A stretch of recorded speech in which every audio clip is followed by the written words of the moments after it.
Živijo. Dober večer. Dober večer. Dober večer. Dober večer. En kup stvari zanimivih se je dogajalo pri nas. Samo sekundo. Ja, živijo.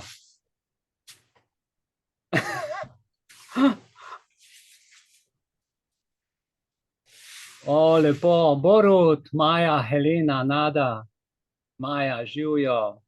Boris, Blanka, lepo vas je videti. Toliko stvari se je dogajalo ta teden, da vam ne znam povedati. Crknil televizor, računalnik crknil, naprava v računalniku crknila. Cel teden sem se okoli tega lovil, kot da je bil nek cyber napad narejen, je toliko stvari je pregorel, da kar ne morem.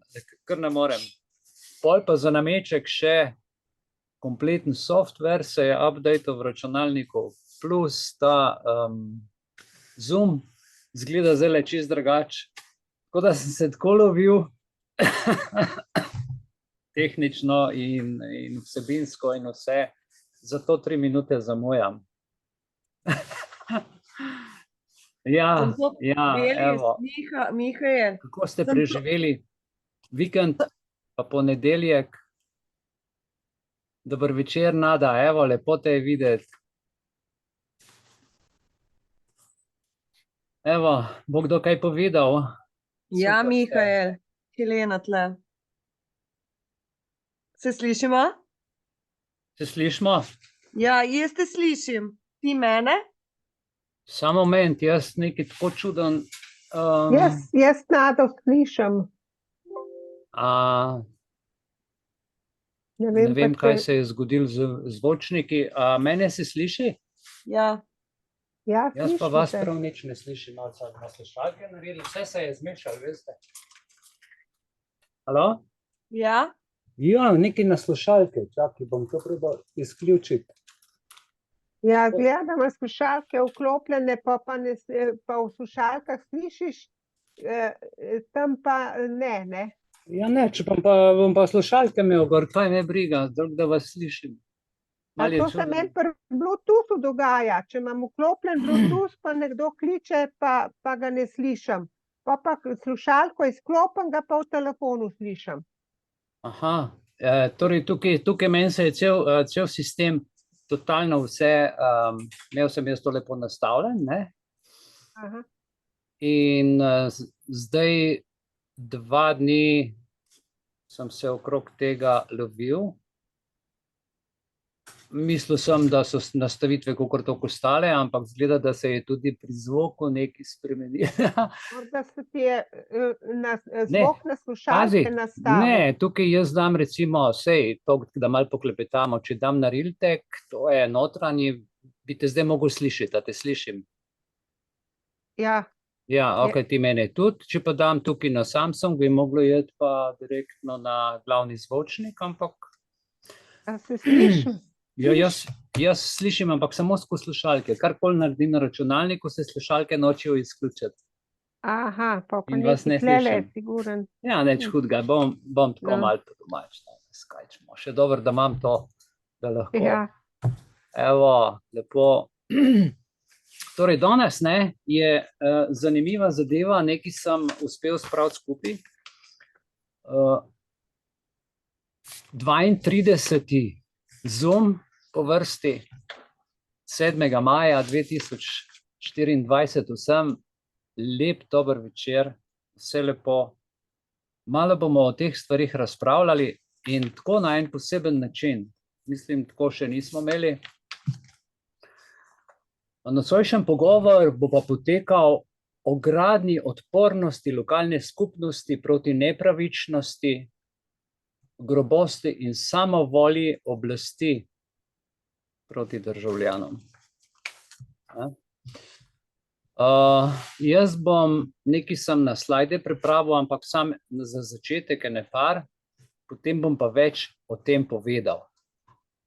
Glede na to, kako nas ljudi in družine, ki je matična celica vse družbe, sem, veste, danes naletel na eno stvar, na eno čudovito pesem, ki govori o očetu. Pevec izpove, kako je imel rad očeta, ko mu je oče dajal svoj čas in ko ga je v življenju učil in mu dal čas, da sta se tudi skupaj igrala in vse to. In jaz bi nocoj najprej povedal, seveda, o čem bomo debatirali, potem pa bi to pesem dal za uvod, pa gremo naprej. Tako, no, bom tale naš slajd, da bo to delal, da ne bo tle kaj narobe, me boste opozorili, dajte me seveda opozoriti, lepo prosim. Tudi tle se je spremenil, vidim. Čist prenovili so ta Zoom, ne vem, če se je vam tudi updateal, meni se je updateal in ikone izgledajo drugače, nekaj novosti so dali noter. Dobro, zdaj se upam, da vidi. In gremo naprej, to je ta pevec. In nisem uspel seveda pesmi prevesti, upam, da boste, če ne razumete angleško, vsaj energijo njegovo začutili. You know, every time I look in the mirror, I see my dad. I think that's why this song means so much to me.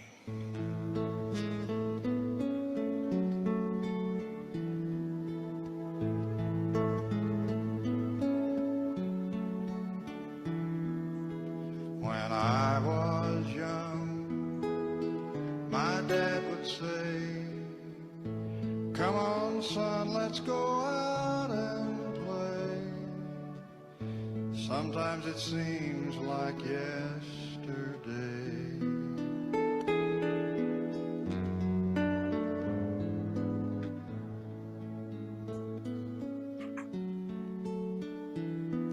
Then I climb up the closet shelf.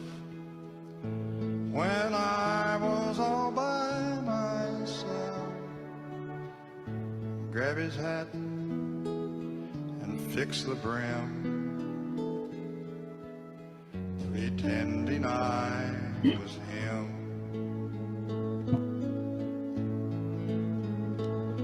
No matter how hard I try, no matter how many tears I cry, no matter how many years go by, I still can't say goodbye.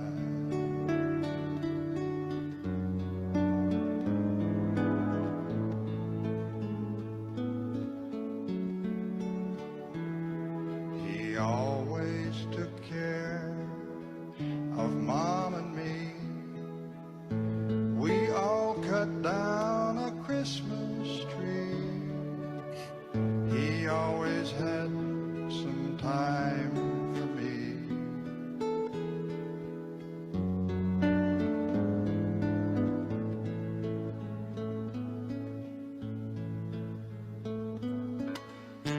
Wind blows through the trees,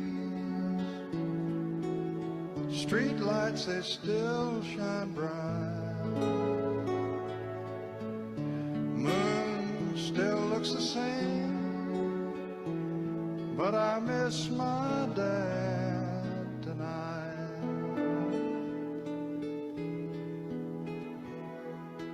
I walk by a Salvation Army store,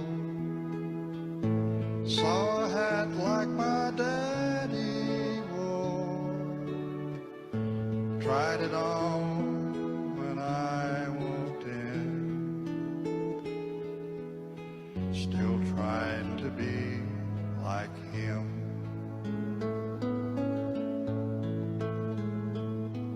No matter how hard I try, no matter how many years go by, no matter how many tears I cry, I still can't say say goodbye.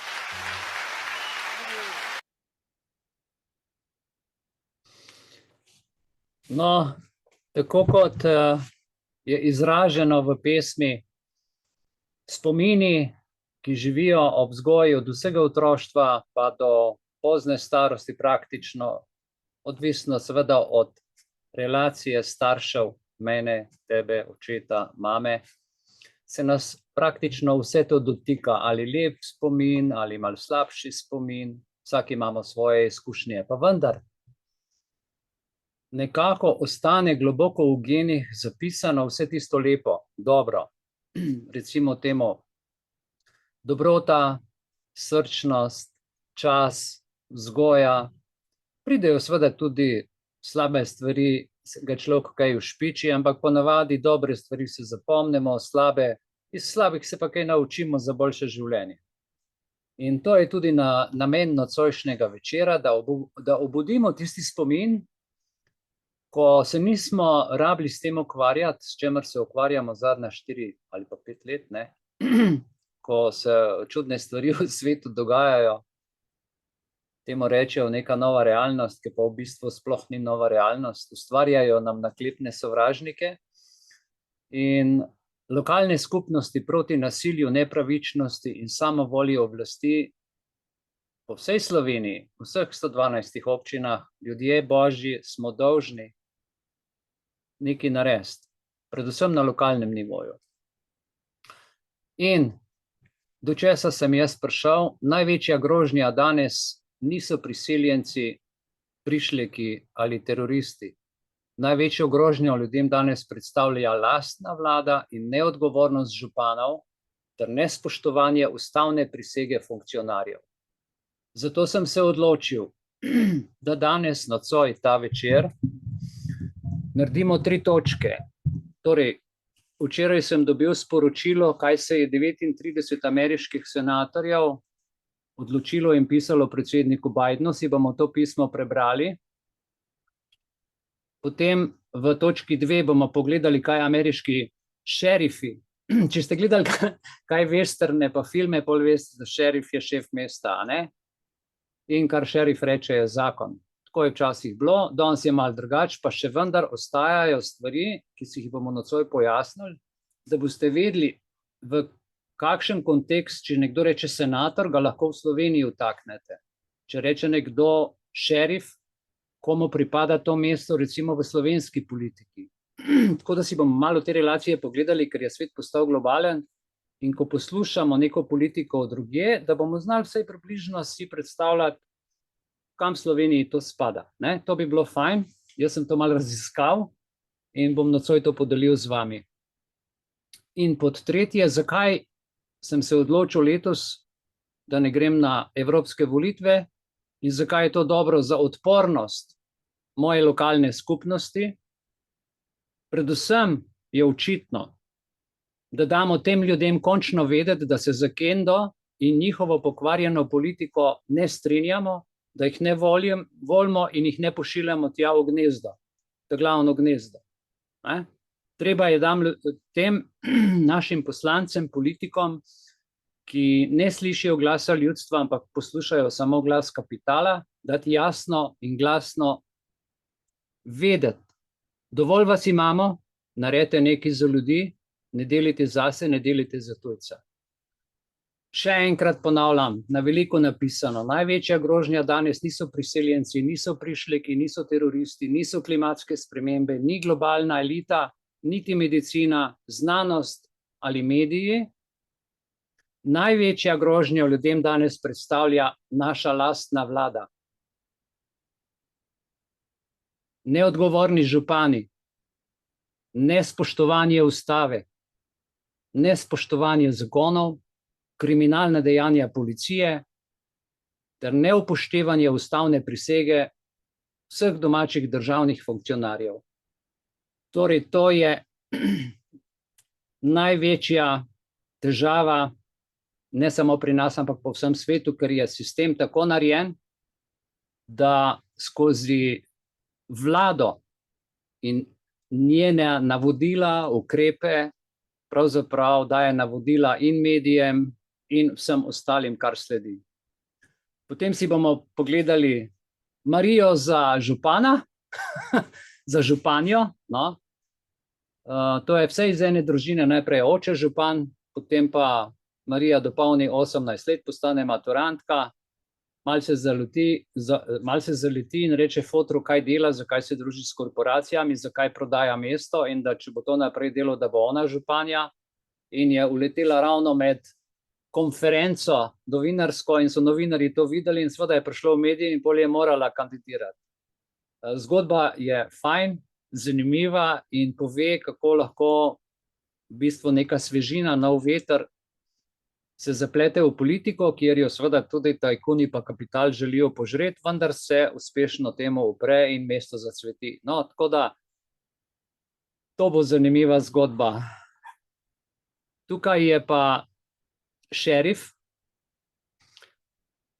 ki mu pravijo, da je desničarski šerif, zato ker morajo narediti dva pola, levega in desnega, to se pravi, kar smo govorili, da bomo danes pogledali, ne?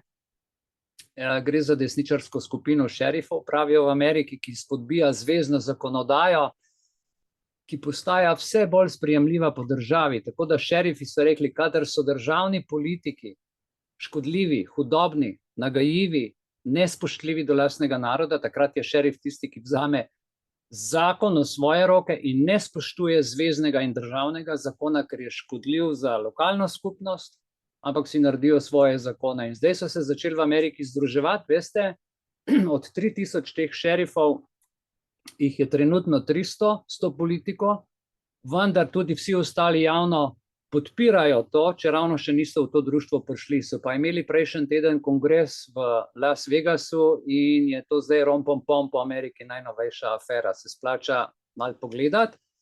Preden pa začnemo, da vam povem,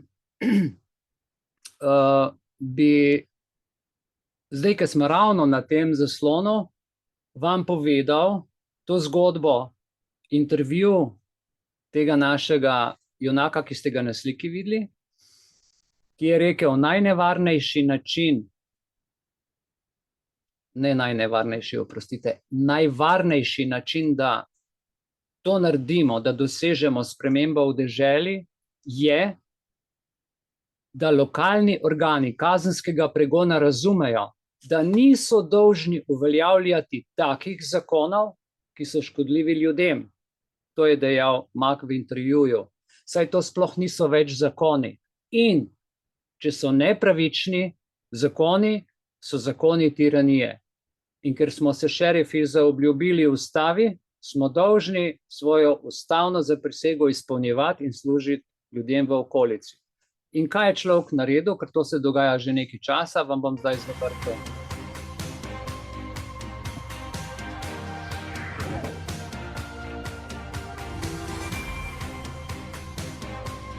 Welcome, everybody. Alex Newman here, senior editor at The New American. We are in Las Vegas at the Constitutional Sheriffs and Peace Officers Association Conference. It's been phenomenal. One of the speakers is sitting right next to me. His name is Sheriff Bob Songer. He's the sheriff of Klickitat County in Central Washington. Sheriff, thank you for being with us. You're welcome. Thank you for your courageous stand. Your topic today was setting up a constitutional posse in your county. For the folks out there who maybe aren't familiar with the law enforcement lingo, maybe they haven't watched a lot of Western movies, what does it mean to set up a posse, and what does it mean to have a constitutional posse? Well, really it's not called a constitutional posse, it's a posse, sheriff's posse. In 2014, when I was first elected sheriff, we had a manpower shortage like most agencies have. So what I did a community policing thing. So I reached out to the community and got volunteer citizens, and we do a background check to make sure they're not convicted felons or child molesters or anything like that. They got a clean record, and it's all volunteer on their part, good citizens of the county to assist the sheriff in his duties within the county. I would point out I've got about 150 posse members, and I started that program in 2015 when I took office. And my God, the far left just went nuts. Sheriff Saunders out there, he's got a posse, he's going to be tracking down immigrants and hanging people from oak trees. No, I'm serious. Oh, That- goodness. Of course, that wasn't the majority of the people saying that, but there was that far left fringe. woke Mhm. group that just literally hates me anyway. Yeah. And furthest from the truth. First of all, the posse has no arrest authority. Okay, it's like a county-wide crime watch. They go through training each month. We have some training we go through with them, and we have 3 divisions that make west end of the county, central division of the county, and then the far east end of the county. And these are really good, outstanding citizens that are helping the sheriff out, the department. And I've got 6 pilots that fly for us at no cost to the taxpayers. Wow. During fire season, they fly to look for smoke where there shouldn't be smoke, or if we're looking for a bad guy, or a vehicle, or lost people. The posse pilots assist us in that effort. Also have 6 hound handlers that by Washington state law, the sheriff's allowed to hunt down dangerous predators that are a threat to public, livestock, or domestic pets. And that includes cougar, bear, and bobcat. And we have a lot of cougar in our county, by the way. And I work hand in hand with the Washington State Game Department. And we have a memorandum of understanding. I have my program, and when I get the only 2 people can authorize a hound hunt is myself and my undersheriff. And we have to believe it falls within the guidelines of the RCW, Revised Code of Washington Code of Law. So if this fits into those categories, I authorize a hound handler, a deputy goes out with them, and we also notify the wildlife department at the same time. And they're always welcome to come with us, and sometimes they do, sometimes they don't, only because of shortage of manpower. And we track down, if possible, of course, we track down the predator and euthanize the cat, and then we have the state biologists come in, they do their exams and so forth. Anyway, then we have a volunteer search and rescue, but I'll be off a few numbers one way or the other, but it's around 70 members. Wow. The search and rescue falls under the sheriff. Okay? And I have a coordinator who's a reserve deputy that coordinates the search and rescue. And they have, they can rescue people off the side of mountains, rivers. So they're well trained, and they train all the time. Now keep in mind, when I talk about all these citizens involved in this is all volunteerism. Mm-hmm. It doesn't cost the taxpayers of Klickitat County 1 cent. And so I'm real proud of those folks helping out. Obviously, they believe in the Constitution Yeah. because they're volunteers for me, and Yeah. I'm a constitutional sheriff. And I tell people, as an elected sheriff, I'm a constitutional sheriff.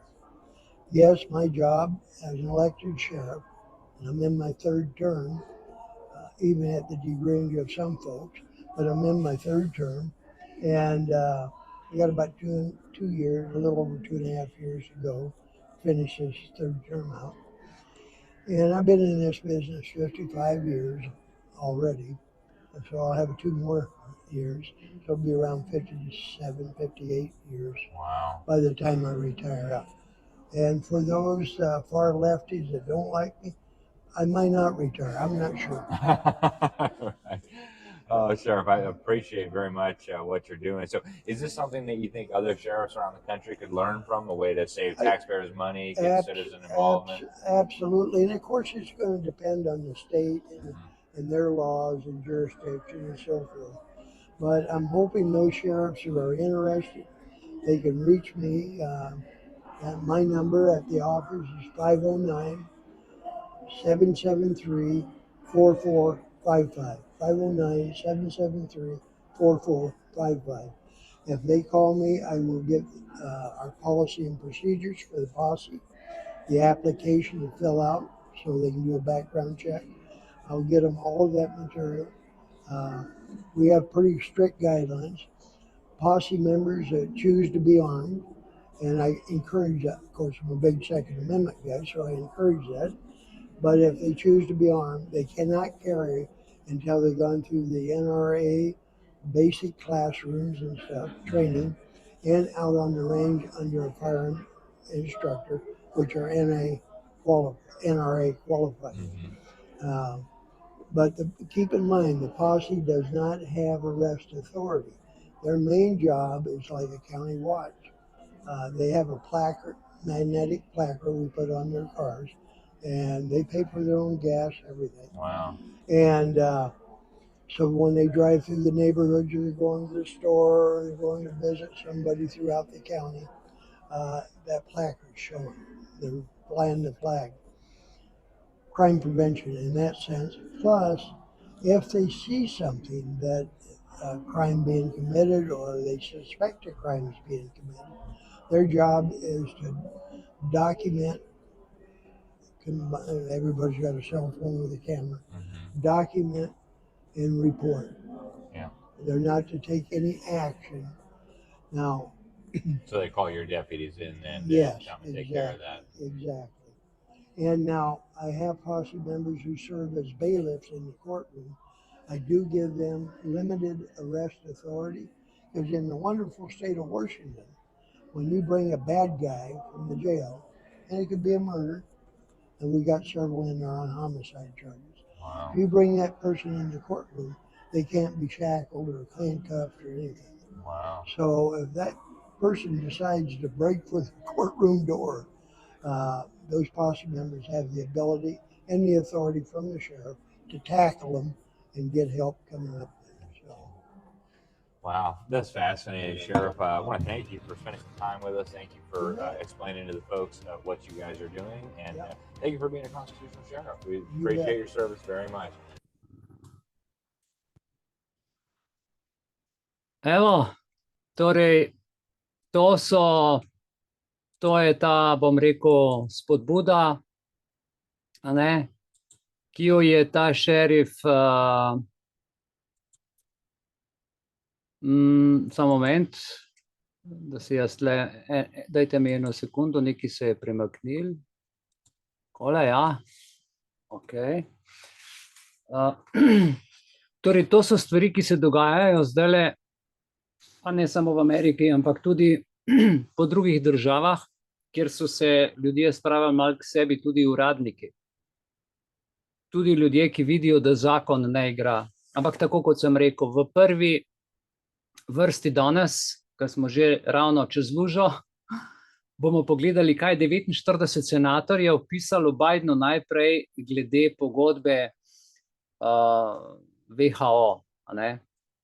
Se pravi, vloga senatorja v ZDA za začetek se precej razlikuje od vloge katerega koli drugega uradnika, tudi v slovenski politični ureditvi. Kaj so senatorji v ZDA? Najprej so člani Zveznega senata zgornjega doma, Kongresa Združenih držav Amerike. Vsako državo pa seveda zastopata po dva, ki jo volivci oziroma prebivalci določene države izvolijo na neposrednih volitvah. In jim traja malo dlje kot pri nas v Sloveniji, 6 let traja njihov mandat, medtem ko v Sloveniji je to, kot veste, 4 leta. Ne? In prav senatorji imajo pooblastila za sprejemanje zakonov, za ratifikacijo mednarodnih pogodb, potrjevanje sodnikov in drugih uradnikov, in pa sodelujejo v postopkih ugovorov predsedniku države. Prav ugovore dajejo predsedniku, kadar dela neprimerne stvari. Za primerjavo z slovensko politiko. V Sloveniji nimamo senatorjev, imamo pa parlamentarno obliko ureditve, kar pomeni, da ima predsednik vlade sicer izvršno oblast, parlament pa zakonodajno. Državni zbor je edini dom slovenskega parlamenta in v njem, kot veste, je 90 poslancev, ki jih volimo prebivalci Slovenije na proporcionalnih volitvah. Kot sem rekel, 4 leta traja mandat, državni zbor pa sprejema zakone, voli predsednika vlade in nadzoruje delo vlade. Kolikor imam jaz občutek, je nadzorovano delo vlade strani državnega zbora so. Nič se ne dogaja, nič ne slišimo. O tej pogodbi se veliko govori po vsem svetu, pri nas pa, kadar je sila, kadar smo ljudje glasni, samo takrat. Pa še to je zelo čuden. Ampak kakšne so zdaj ključne razlike med recimo senatorji ZDA in člani slovenskega parlamenta? Se pravi, število mandatov, število let, 6-4, način izvolitve, senatorje volijo prebivalci celotne države, medtem ko poslance pri nas pa prebivalci volilnih okrajev. To je razlika. Kar se pooblastil tiče enih in drugih, senatorji imajo širša pooblastila od naših poslancev, ker lahko sprejemajo zakone, ratificirajo mednarodne pogodbe in tudi potrjujejo sodnike. Zdaj v političnem sistemu senatorji so pomembni člani zvezne vlade v Ameriki, medtem ko so poslanci, pazite, samo člani zakonodajne veje oblasti. Katere so pa podobnosti? Obstaja nekaj podobnosti med slovenskimi politiki in senatorji, se pravi, obe skupini, če vzamemo tako, volijo prebivalci. Obe skupini imata pomembno vlogo pri sprejemanju zakonodaje in obe skupini sta v končni fazi odgovorni prebivalcem, ki so jih izvolili. Glejte, je pa tako res, v Sloveniji ni uradnika, ki bi imel podobna ali enaka pooblastila kot senator v ZDA.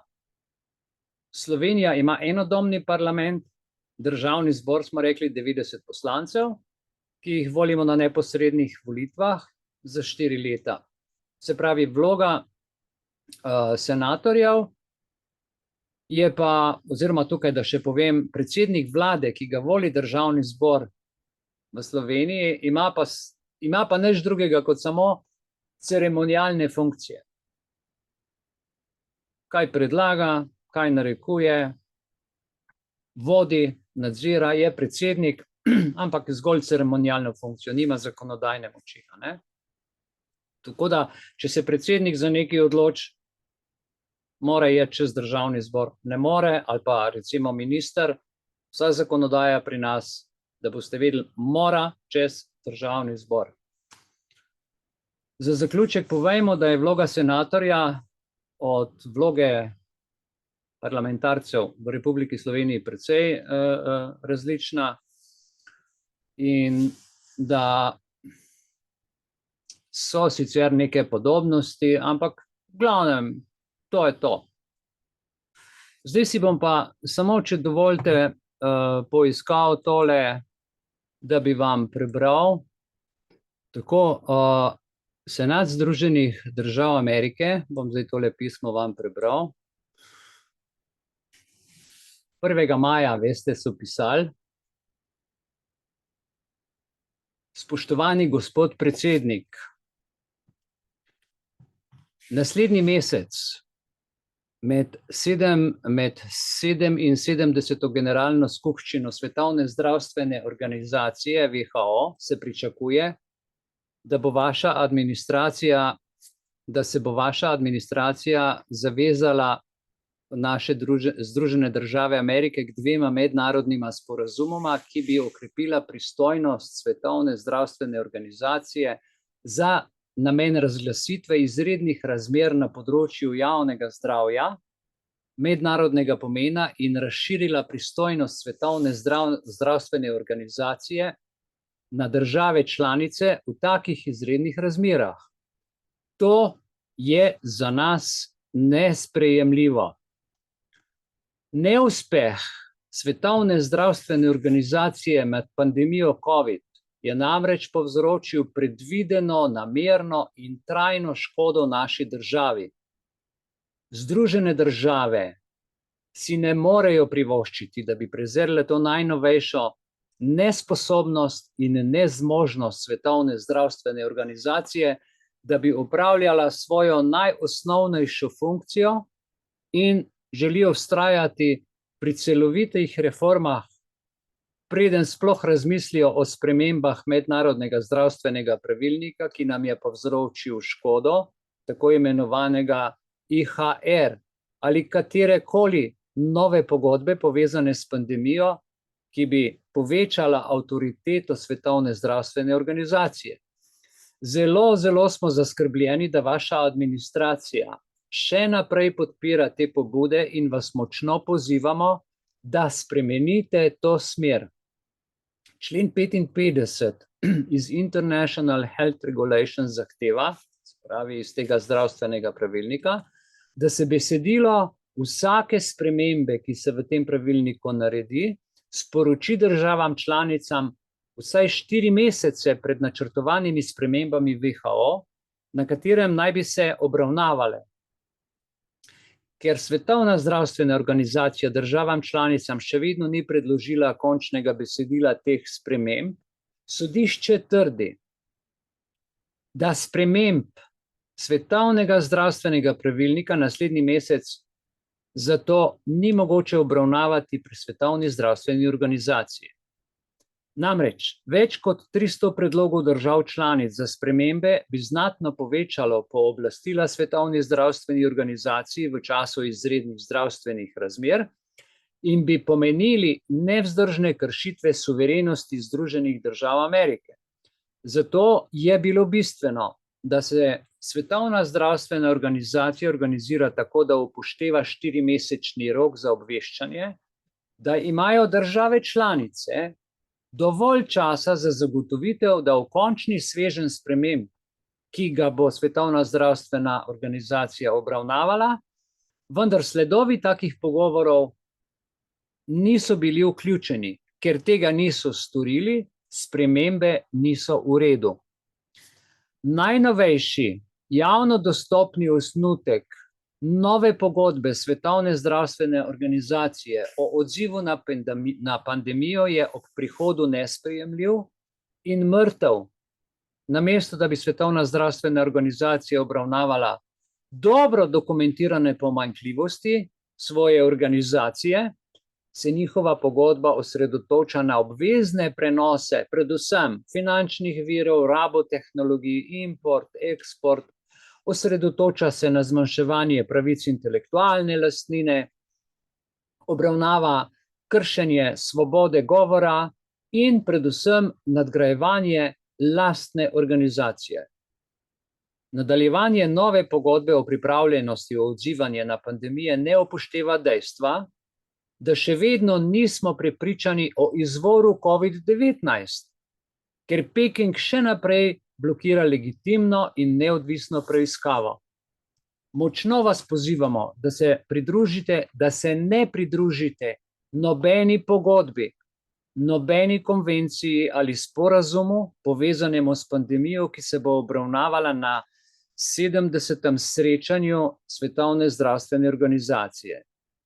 Če tega nasveta ne upoštevate, najostreje izjavljamo, da menimo, da je vsak tak sporazum pogodba, ki zahteva soglasje 2/3 senata v skladu s členom 2, odstavek 2 ustave.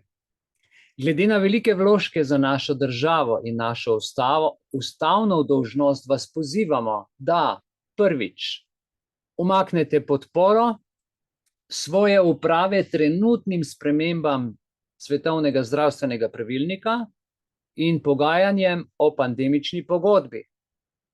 Drugič, da preusmerite pozornost svoje uprave na prenovitev celotne reforme Svetovne zdravstvene organizacije, ki obravnava njene trajne neuspehe, ne da bi ob tem Svetovna zdravstvena organizacija širila lastne pristojnosti.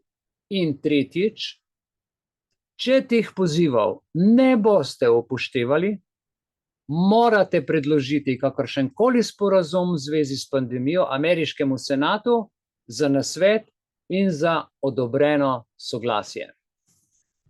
Tako, to je pismo ki sta ga sestavila v imenu 39 članov, Ron Johnson in Rick Scott. Želel sem to podeliti z vami, predvsem iz tega razloga, ker kot vidite, tudi v tako veliki državi, kot je Amerika, se zavzemajo za svoje ljudi določeni senatorji, poslanci, tam ste videli celo šerifi, zaradi tega, ker je stanje trenutno v svetu nevzdržno. Vprašam vas, kako je v Sloveniji, kdo se v Sloveniji, kateri od politikov, razen seveda civilne sfere in pa glas ljudstva, ki je nameščen iz strani politike, ki je fake, ki je lažen, sploh zavzema za ljudi, za nas, za ljudstvo, ki smo recimo da izvolili te ljudi, ki so trenutno na oblasti. In bolj še hočejo, da jih pošljemo v Evropsko unijo. No, toliko o tej pandemiji. Ker pa imamo danes to tematiko, ki je zelo aktualna, odpornost lokalne skupnosti proti nepravičnosti bom nadaljeval, kjer smo že danes nekako začeli. Šerifi in župani, razlika in pooblastila.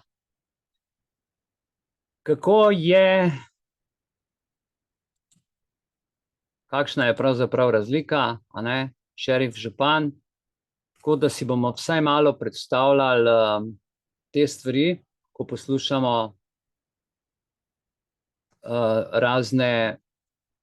razna poročila, mnenje in v bistvu te, kako bi rekel, novice, da jih znamo nekako upredalčkati, postaviti na svoje mesto. In poglejte, šerifi in župani, tole, kar smo gledali, konferenco New America v Las Vegasu, kjer je govoril šerif Bob, mislim, da je Songer, Bob Songer. On je šerif okrožja Klikitat v osrednjem Washingtonu, D.C. In je povedal, kako je postavil opozicijo in zakaj jo je postavil, tudi to, da je že od leta 2015 pozicioniran. In gledajte, pozicioniranje civilnih ljudi, ki so pripravljeni sodelovati v tem pozitivnem smislu, se imenuje poza. Oni to imenujejo poza. In je tudi razložil, zakaj. Ker ti ljudje, ki se odločijo, so v bistvu državljani. Se vozi v službo, se vozi v trgovino, kamorkoli gre, ampak vedno ima tisto nalepko zunaj na avto, zato da ljudje vejo, da je opazovalec. In če bo karkoli narobe, sicer nima pristojnosti, kot je bilo rečeno, nekih večjih pristojnosti drugih, kot da naredi zapisnik in da nezgodo, kriminal, kakršenkoli dogodek, ki je močno sumljiv, nemudoma prijavi šerifu ali pa organom, ki potem seveda to nekako nadaljujejo. Tukaj pri nas se po moji oceni, ko spremljam skozi zgodovino, že za časa Juge ali pa po osamosvojitvi, zdaj v Evropi pa sploh, po covidu pa sploh, pa država tako napravi, da te mora sosed prijaviti državi. Sosed te mora prijaviti državi po uredbah, ki so škodljive, nezakonite, nepravične in nezdrave za dušo in telo. In zagovor pravice do posedovanja orožja je rekel tale šerif, da mu je na široko odprla oči, ker je ugotovil, da so te stvari sprejeli nezakonito. Torej, Ameriko so hoteli povsem razorožiti. To, kar so v Sloveniji naredili pred 30 leti, kar poskušajo v Srbiji narediti, zato delajo po šolah te atentate. To ni nič naključno, ampak je vse na ključ, kot rečejo, na ključ. Morajo narediti en dogodek, zato da imajo razlog potem čez vse postaviti en zakon, in to tak zakon, v katerega pač zapademo vsi. In vedno je tako. Manjšina potem vedno prevlada nad večino. Isto je z LGBTQ, ker rečejo, nam so pa kršene. Ma kakšne pravice so ti kršene? In tam se najde en psihopat, ki gre v šolo, pa ne vem, po kakšni logiki strelja, zdaj bomo pa vsem pištole odzela, ne? Recimo to v Ameriki. Pa zdaj se dogaja, to je ta kar modus operandi po vsej Evropi. Tako da so te stvari, izobraževanje o strelnem orožju, ker kot je povedal šerif, da imajo to urejeno, lobiranje zakonodaje o orožju, imajo tudi seveda pravne bitke s to agencijo NRA, kot ji pravijo, ker so bili vpleteni v velike pravne bitke, ki so povezane z orožjem, kjer je pač država tožila lastnike orožja in zahtevala, da se to vrne, vendar ljudje tega ne dajo. Ne. To je njihov, ne vem, kateri amandma, ko imajo to pravico. In seveda imajo pooblastila potem civilni, ki grejo skozi, ko se prijavi, da bo opravljal to delo, pomagal lokalni skupnosti, da se vzdržuje red. Pa ne sam red, gre tudi za pomoč pri naravnih nesrečah, kot je bilo rečeno. Veliko divjih živali imajo glih in vsega drugega, ali pa kakšne druge sumljive dejavnosti. Tako da ta poza, ne, ko človeka vidiš v svoji okolici, bi lahko tudi pri nas se lahko kaj takega zmenili, kot lokalna skupnost, ne, in tako stvar bi lahko prijavili. Ne, jaz gledam, veste, po internetu, po teh stvarih, ko punce posnamejo, zdaj, ko je ogromno migrantov, kako jih pretepajo, posiljujejo, ne vem kaj. In ravno zaradi tega hočejo to narediti, zato da bo država rekla, zdaj pa moramo mi nadzor nad vami narediti, zdaj moramo pa mi sprejeti en zakon, ko nihče ne bo smel zbajati, ali pa 15-minutna mesta, ki bojo za vas varna, ker če si 15 minut od doma, te lahko rešimo, če si dlje, pa te ne moramo. Ne? In take razne stvari se dogajajo zdaj po svetu. In tako, če sodelujemo med seboj, gledajte, je tudi, kot je povedal šerif, stroškovno učinkovito. Je odličen način tudi vključevanja skupnosti, ljudi in za medsebojno ohranjanje varnosti v svoji občini. Ne, da smo indiferentni drug do drugega. Ne, da se nekomu zgodi, leži na cesti, pa grejo ljudje mimo. Ampak da smo skrbni, tako kot do svojega otroka, žene, moža, prijateljev. Če vidiš nekoga v stiski, mu pomagaj. Ne? Zdaj, po mestih je to malo večji problem, ker je ogromno turistov, ljudi, ki jih ne poznaš, pa vendar je, ko je človek, je samo človek, ki tisti hip, ta trenutek rabi pomoč. Skratka, ta šerif je podal ta inovativen pristop, ravno zaradi tega orožja, ker je rekel, zvezna vlada krši zakon in krši ustavo.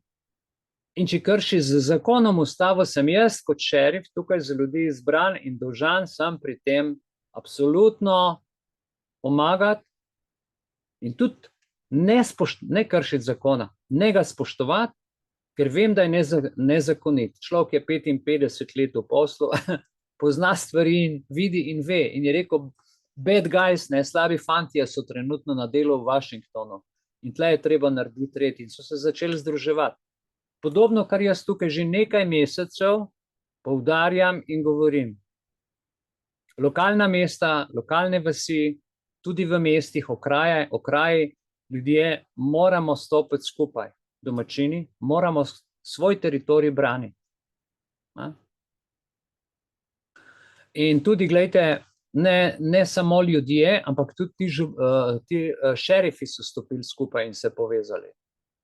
Najprej jih je bilo, ne vem, 50, zdaj jih je 300 in seveda vladi to ne paše. Vladi to ni všeč, zaradi tega, ker prej so dali odlok ali so dali zakon, pa so vsi bili tiho in poslušali, zdaj pa temu več ni tako, ker so se šerifi odločili, da bodo protizakonite stvari ignorirali, preprosto ignorirali. In nihče jih ne more odstaviti, ker nimajo inštrumenta, ker je to zgodovinsko pogojeno, to so ustavne stvari. Tako da ta, bom rekel, Bob Singer iz okrožja v Washingtonu, ki je pač naredil to ustavno, pazite, ustavno skupino šerifov in trenutno ima 150 članov, kot je povedal, a ne, ali pa teh vigilantov, vigile, biti buden in opazovati. In to so pravzaprav kar srednje in visoko usposobljeni ljudje, ki pridejo že noter, ali je to letalec, ali je to šofer, ali je to medicinc z različnih profilov, pač potem gre v tisto skupino, ki je namenjena. In če se dogaja tako kot v Sloveniji, se dogaja, da se zdaj več ne upošteva ne zakon, ne županske uredbe, ne upoštevajo se zakoni. Sami vidimo, kako je, če prideš na sodišče, se ti smejejo, ne. Sodnik, namesto da bi sodil, ima že v računalniku naprej postavljeno sodbo, in če ne gre po njegovem scenariju, in tako kot so se predhodno z odvetniki pomenili, se stvari zapletajo zelo močno. Ali pa če obtoženec se brani sam, brez odvetnika, jim tudi ne gre po scenariju.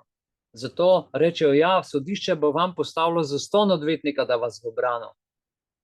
In če obrnete te besede, rečejo, zastonj vam damo odvetnika, zato da vas bomo strpali v zapor ali pa oglobili.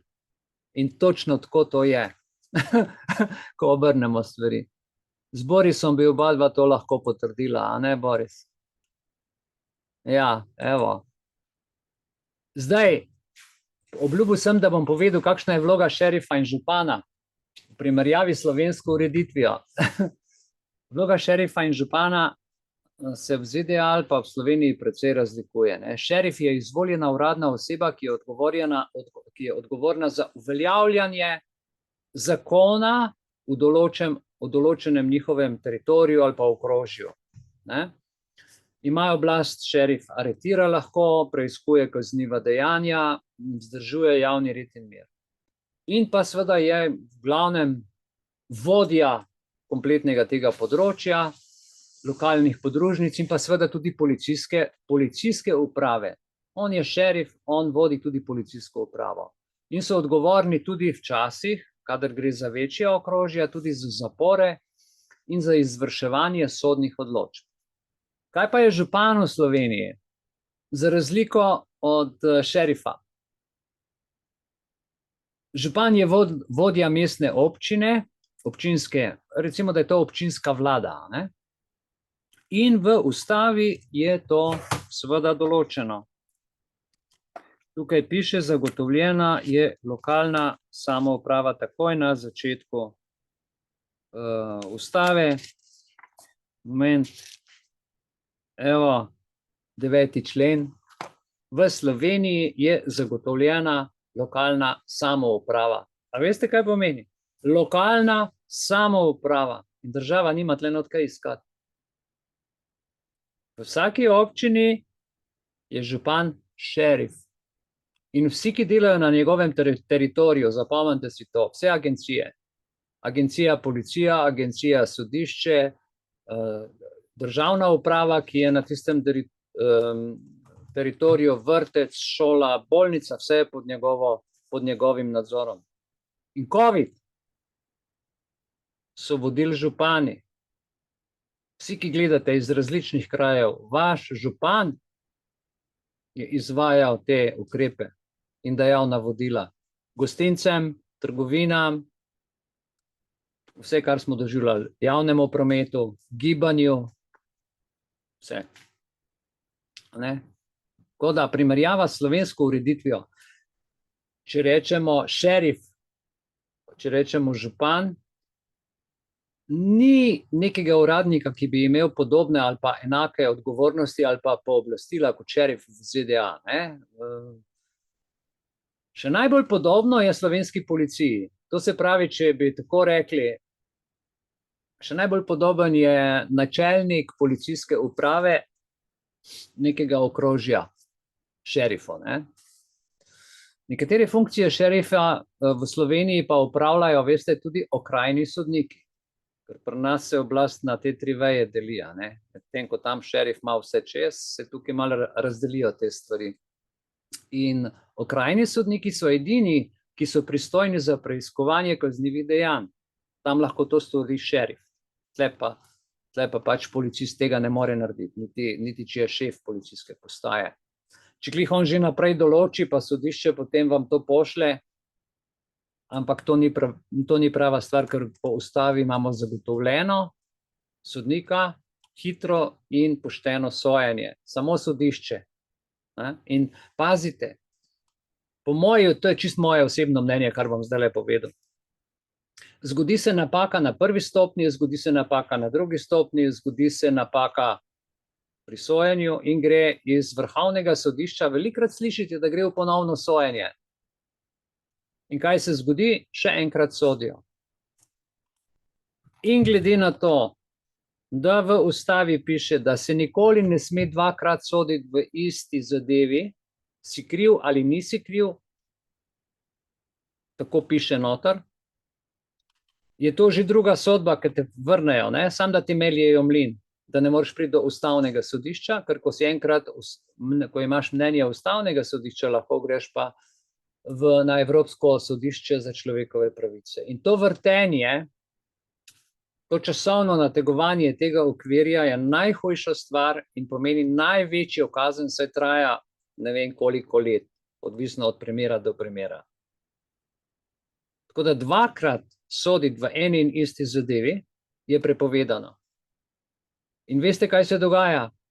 Naprimer, vi date na policijo, ne vem, pride rubež, date pritožbo in vas so že oglobili, so vas že obsodili. Vi pa šele potem date, ne vem,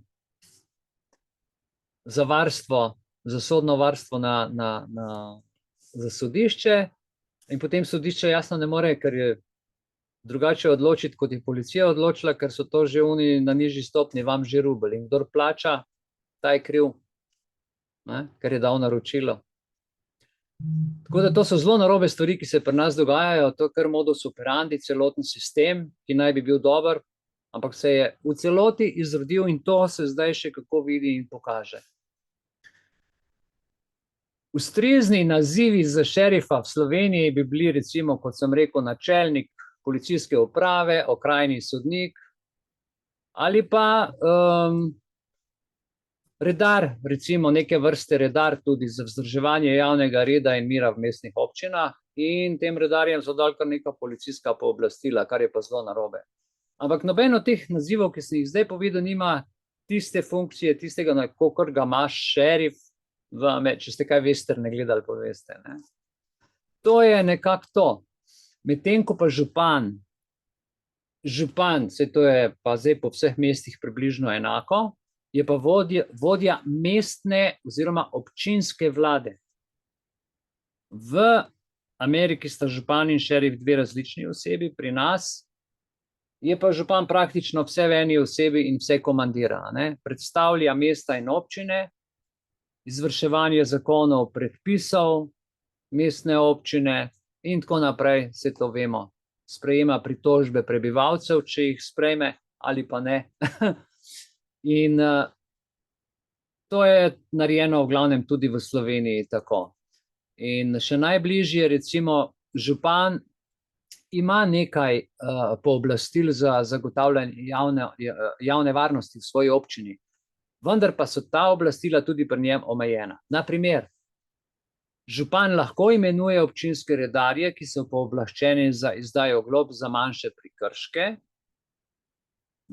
prekrške, pa vendar, ker je to prekršek, ki spada v kazenski zakonik, za pritožbo, če stranka ne plača prostovoljno ali pa polovičko, mora reševati sodišče, ne more to redarska komisija ali pa župan ali pa en policijski uradnik tega reševati, če je opletena policija, ker bi vedno morala biti. Namreč po pooblastilih, da boste vedeli, noben redar ne sme pisnega naloga izdati, zato ker ima besedo redar, opozarja in usmerja, to je njegova naloga. Njegova naloga ni pisanje glob, niti njihova uradna služba v občini ni, ki imajo narobe narejen ta urad, da jih ščitijo in pišejo globe.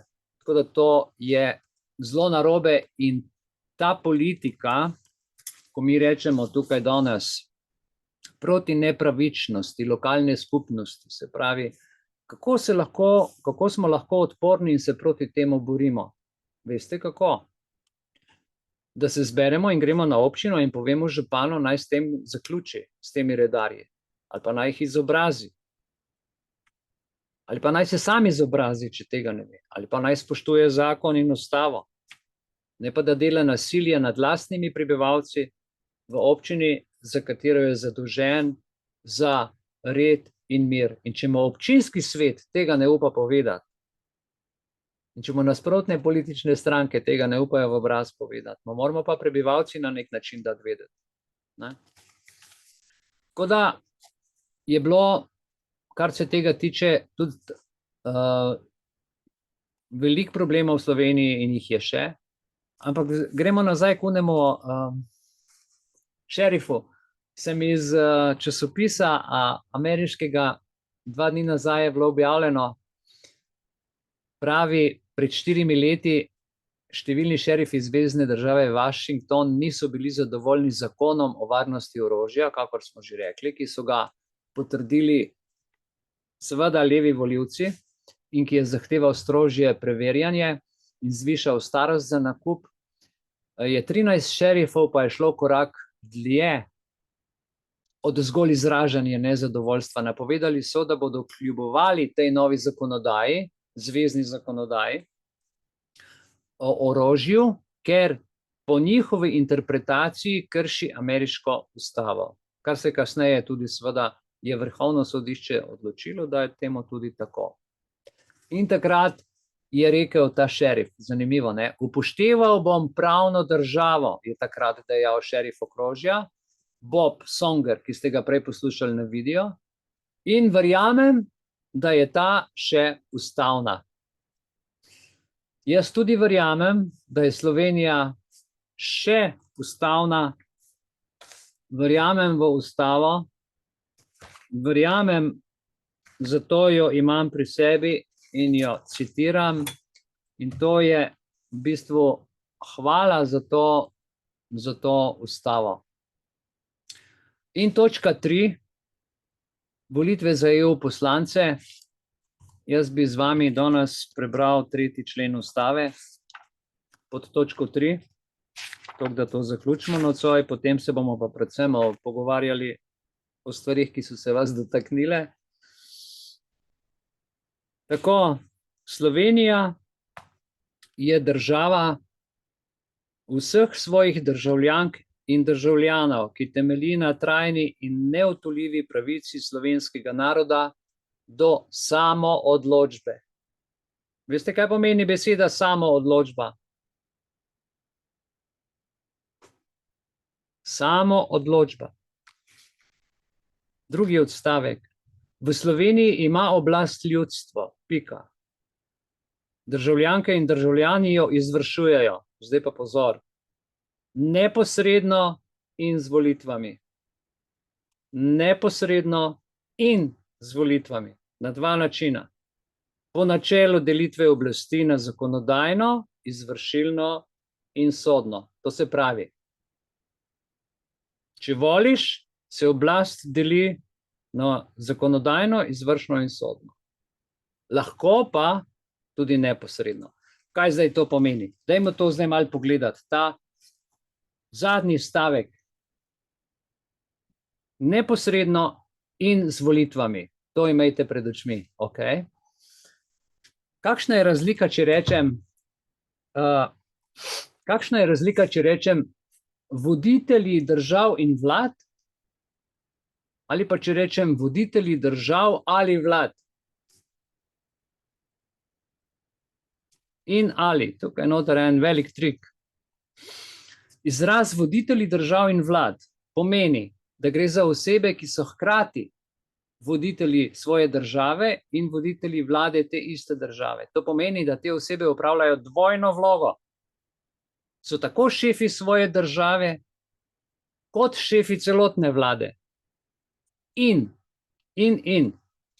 Izraz voditelji držav ali vlad pa pomeni, da gre za osebe, ki so bodisi voditelji svoje države, bodisi voditelji vlade te iste države.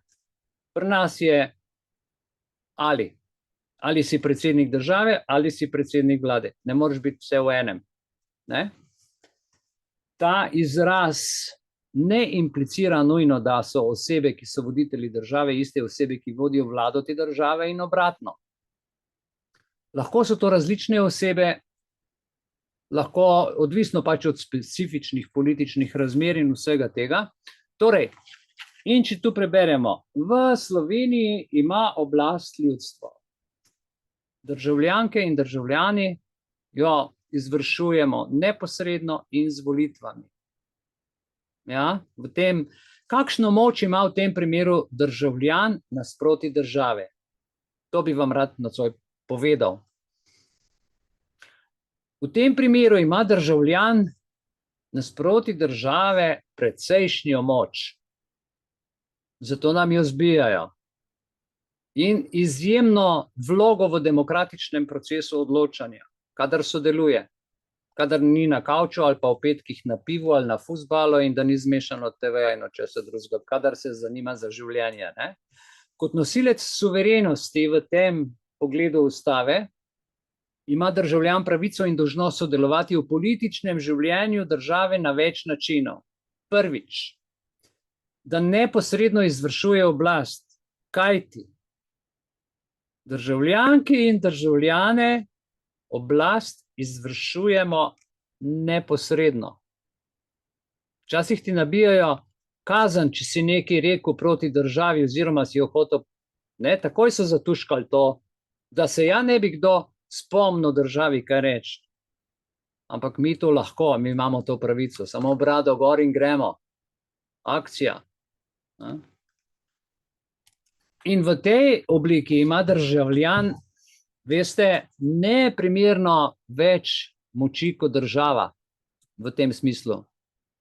Pa vam povedal, zakaj. Državljani lahko neposredno izvršujemo oblast s sodelovanjem v različnih oblikah neposredne demokracije, kot so referendumi, ljudske iniciative in sodelovanje v lokalnih skupnostih. Ne, to se skozi dogaja, to okej. Volitve. Državljani imamo moč, da svojimi glasovi na volitvah izberemo svoje predstavnike v zakonodajno, izvršilno oblast, kot so poslanci v državnem zboru in predsednik vlade. In s tem imamo posredno možnost vplivati na politične odločitve. In glejte, sodelovanje v političnih procesih, kjer lahko skozi stranke, ne, tako kot je v Sloveniji narejeno, društva, civilno-družbene organizacije, na ta način nekako vplivamo na oblikovanje politične agende in političnih odločitev. Ampak to je vse skupaj izigrano, zaigrano, to je vse skupaj megla, kar sem zdajle povedal. S temi mehanizmi sicer nam govorijo, vi lahko aktivno uveljavljate svoje interese, vpišite se v politično stranko, vpišite se v neko društvo in boste lahko sprejemali odločitve skozi to društvo. In tako boste lahko seveda tudi nadzirali kot ljudstvo oblast v skladu z načeli demokracije. Mater, dolg stavek, fajn stavek, ampak kaj? Tle ti odvzamejo vso moč. Ker glejte, v tem členu te stvari, ki sem jih zdaj povedal, sploh niso določene v 3. členu.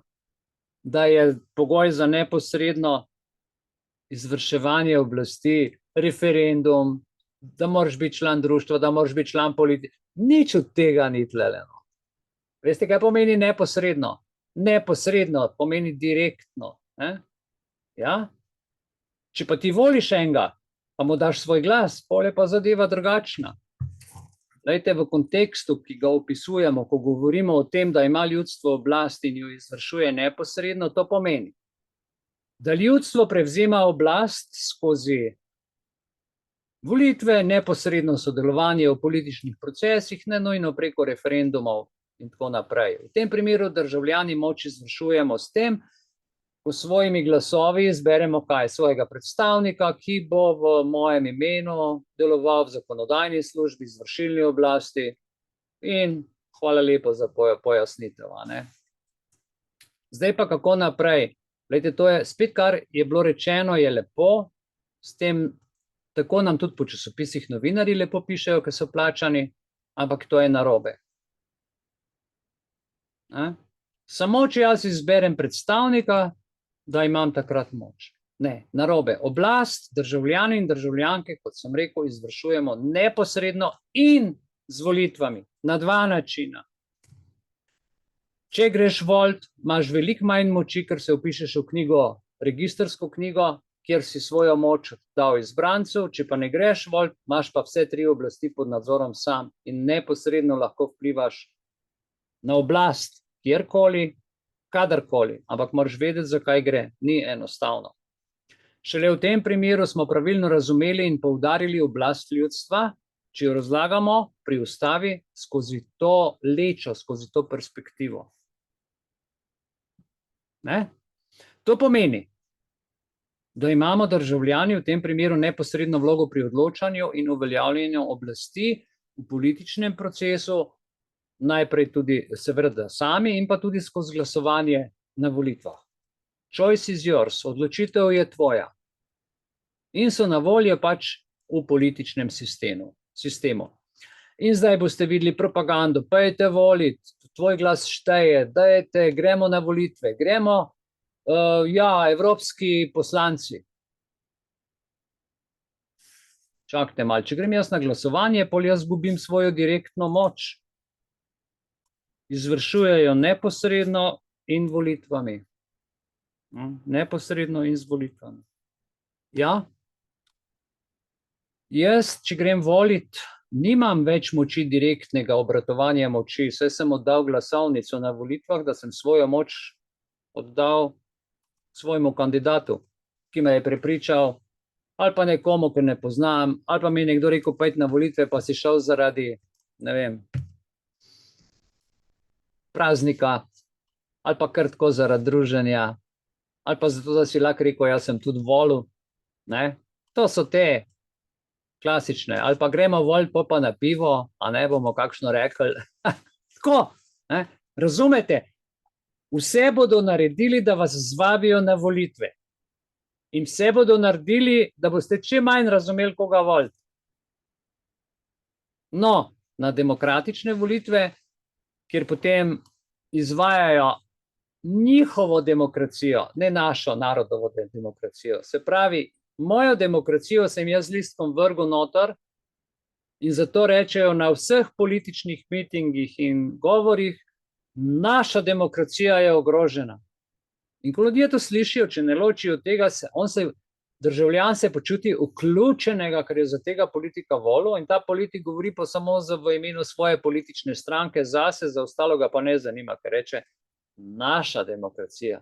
On ne reče demokracija vseh vas in nas. Nikoli ne reče državna demokracija, nikoli ne reče ustavna demokracija, ampak naša demokracija. Poslušajte jih malo, kako lažejo, kako zavajajo.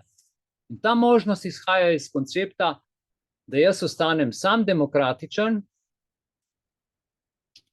iz demokratičnega sistema, kjer državljan lahko sodeluje v političnih procesih sam, neodvisno, na neposreden način. Naprimer, zakaj bi jaz hodil na referendum, pa bi dal svoj glas o nečem? Če je povsem normalno, da je voda naravni vir, zakaj smo mogli na referendum za vodo, pa za razne neumnosti? In zdaj, ko bojo evropske volitve, hočejo narediti, ne vem, koliko, 2 ali 3 referendume. Ne vem, naj mi nekdo pove. Ljudje božji, če državo plačamo, da o tem odloča in če kaj slabega, če se kaj zgodi, ker se kdaj kaj zgodi, naj vendar, zakaj bi mogli mi ljudje namesto njih delati in se odločati in to še na tak dan, ko so evropske volitve. Evropske volitve, dragi moji, ko daš glas, en glas, dobro, enkrat prideš in daš 4 različne stvari, se ne moreš trezno razmišljati, ker so že vprašanja tako zakomplicirana, doskrat za ja, pa ne, pa bi, pa ne bi, pa ne vem, kaj pišejo tam noter. Jaz sem veliko prebral v življenju, ampak tako kot jih politiki vprašanja, ali si za, ali si proti, pa ti v predhodnem procesu ne pove, kaj pomeni za, pa kaj pomeni proti, jasno in glasno, transparentno, jaz svojega glasu ne dam. Jaz tudi ne vem, kaj delajo ti poslanci, jaz ne vem, kaj delajo tam v Bruslu. Ne vem, vsake toliko časa, kdo se koga kaj tam predstavi in še to je bolj šov kot njegovo delo. Ne? In to so, glejte, stvari. Ok, Torej, kdor gre volit, zapomnite si, in je vpisan v volilni register,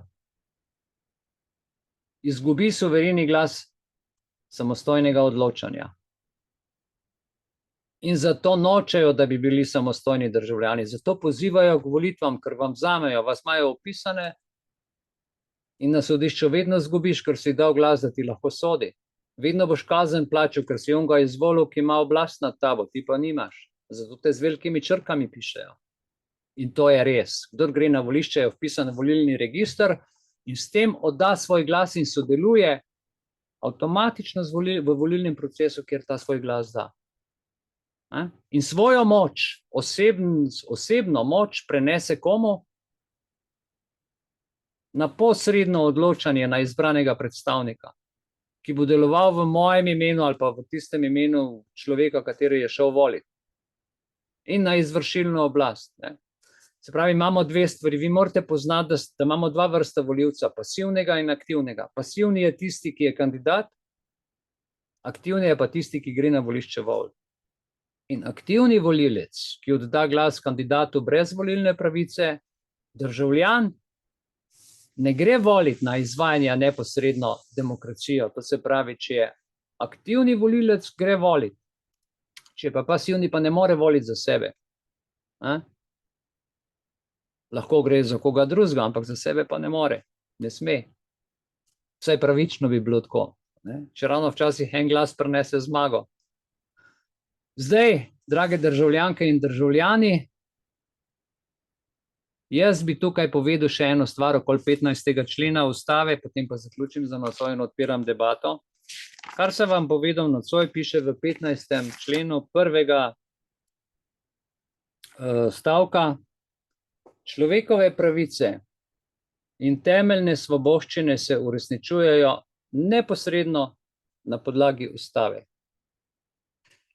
Mi za naše odločitve, za našo suverenost nikogar ne rabimo spraševati, ampak gremo k županu, gremo na sodišče, gremo v vlado povedati to, kar mislimo, ali pa povemo javno, tako kot povem jaz. Izpostavim svoj obraz, svojo besedo, tukaj preberem iz ustave in rečem tle, ko piše, dragi moji, povejte mi, kje se motim, kaj imam narobe. Ja, ne pa da mi ustavno sodišče pošle 100 strani tega stavka, kaj ni pa kaj je. Meni tukaj javno piše, človekove pravice in temeljne svoboščine se uresničujejo neposredno na podlagi ustave. Jaz ne rabim vmes ustavnega sodišča, da mi pove, da je to ustava. Ne? Ali pa 3. člen. Posredno in neposredno se izvršuje oblast državljanov. Ne? Posredno z volitvami, neposredno pa državljan sam. To lahko naredimo, da dvignemo glavo, da se zaščitimo pred, kot smo rekli, nepravičnosti sploh v lokalnih skupnosti pred župani, v državi pa proti samovolji oblasti, to, kar se zdaj dogaja. Hvala lepa za nocojšnji večer, zdaj pa z besedo na dan. To bi bilo od mene.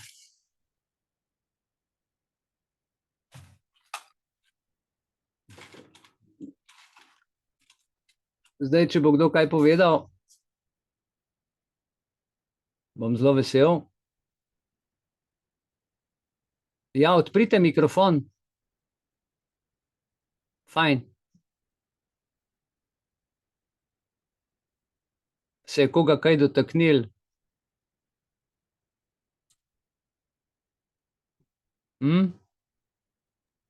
Halo? Halo? Ja, živjo. Živo, Borut, tle. Ja, krasno. Dober večer, Borut. To, kar si ti govoril, Ja. večinoma sem tudi jaz skozi dajal in ti lahko vse v celoti potrdim. Ja. Dejansko to je res. Na sodišču sem jaz dostikrat videl, da je naprej že sodba napisana in ona samo še tiste stvari noter vnese, kar manjka. Točno to. Tvoje podatke rabi pa tvojo privolitev. Mi smo bili velikrat prisotni kot publika oziroma not v V imenu ljudstva, teh dvoranah. ja, ja. V imenu ljudstva, ja. In Ja. sem jaz doskrat po špionaru, ki je imela zapisnikarca monitor malo tako pod kotam in se je točno not videl, da je vse not opisan. Samo ona kakšno besedo še dopiše in to, drugače pa to vnaprej že vse določen. In tudi tlele v Kranj nasprot sodišča je lokal pri sodišč, ne. V tem lokalu sem bil jaz doskrat na kofet v dopoldanskem času. Ja, So se noč zbirali odvetniki, sem bil priča temu, ker sem zraven sedel in rekel, zelo dobro opazoval sistem, ne. Kako so lepo spis prinesli od osumljenca oziroma tem in sta se odvetnika vse lepo zmenila, kako in kaj, in to sta prinesla spis iz sodišča ven v gostilno in not sta za mizo to vse predelala, on, odvetnik te stranke in odvetnik nasprotne stranke. to se pravi, da so iz same ustanove v gostilno spis nesli, predebatirali, pol pa iz gostilne nazaj na sodišče, a ne? Ja. Ja, In če bi to je to pri nas spravil domača noter doma. skrite kamere v to gostilno in bi to ljudstvo gledali, bi bruhali od te svinarije, kar počne naša sodstvena veja. Točno to, kar ste rekel. Ja. Skorumpirani do konca. Ja. Vse se zmenijo oni. Danes boš ti dobil naslednjič, ko boš muno tožbo, ki je toliko vredna, bom pa jaz, da vas kompenzirala. Dobesedno taki stavki so leteli iz ust. In oni čisto nič ne gledajo, kdo zraven zdi, prisluškuje, kdo lahko kaj snema in tako naprej. Ko to doživiš in vidiš, kje mi v tej gnili državi živimo. In to ne zdaj, to je že 12 do 15 let nazaj se to dogajalo. In še prej. Ja, glej, potrebno je tako, kot sem jaz tukaj videl, kako delajo že v tujini.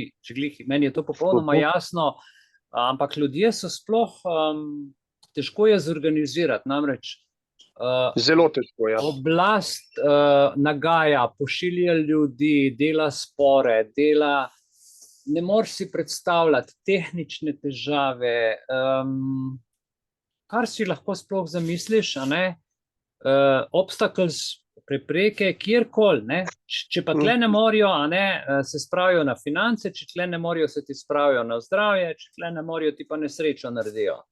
Točno to, Veš, je. veš, Točno to. In to je tako hudo, to je tako daleč, to je to globoko prišlo, da je vprašanje, koliko bi tudi, če bi se recimo tako povezovali, kar jaz sem absolutno za to. Jaz se spomnim v začetku, ko je bil ta COVID, ko smo bili v društvu, ko je 5000 ljudi tle po Sloveniji nosilo bešanko in so imeli svoje dokumente, je bila zadeva perfektna. Ne? Zdaj se je to seveda umirilo, zdaj so druge stvari. In tukaj je pa še bolj razpršeno, ker takrat je prišel odlok pa en nalog in smo se ga mogli vsi držati, zdaj pride pa različno, zdaj pa je v šoli je problem, v službah je drugačen problem, v prometu je spet en problem, v izgradnji infrastrukture so spet druge stvari, bančni sektor ima svoj problem in ti se ne moreš, a veš, tudi če bi hotel eno skupino razpršiti na toliko različnih stvari, pa imeti toliko izobraženih ljudi, ki bi to znali opaziti, videti, poročati, narediti zapisnik, ne. Lej, pa še to, ne, recimo lokalna samouprava, ne, recimo redarska služba v mestni občini Kranj, ne. Ja.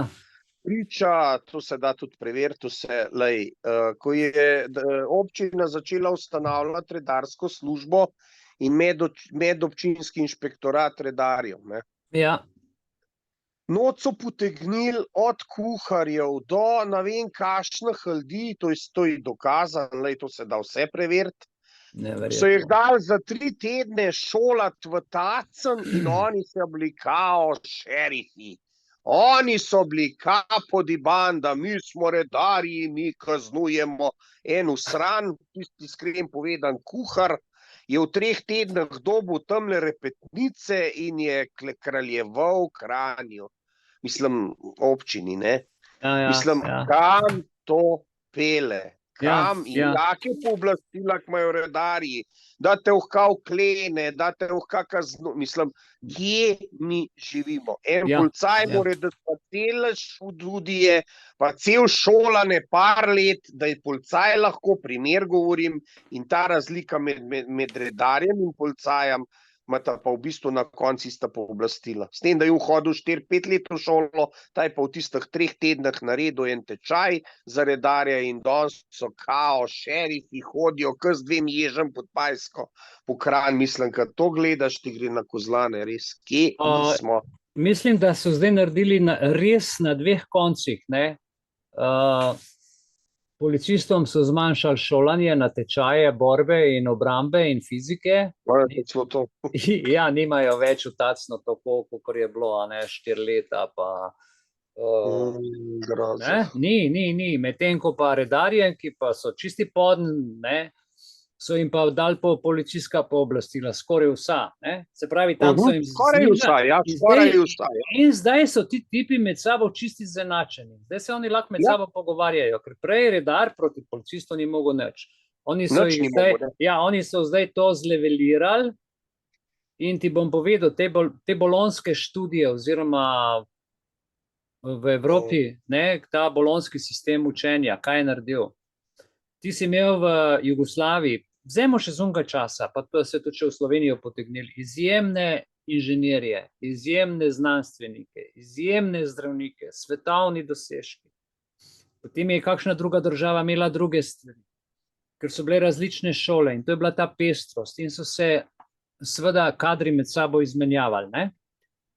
Kaj pa bolonjski študijski sistem je pa naredil, in to je Evropa naredila zato, da Evropo uniči, leveliranje, izenačenje, se pravi ta Erasmus, ali kaj je že po vsej Evropi, Erasmus sistema, ne, študij, da ti greš v eno drugo mesto, drugo državo in da ti je potem to tam priznan ta študij, ampak so dali isti nivo.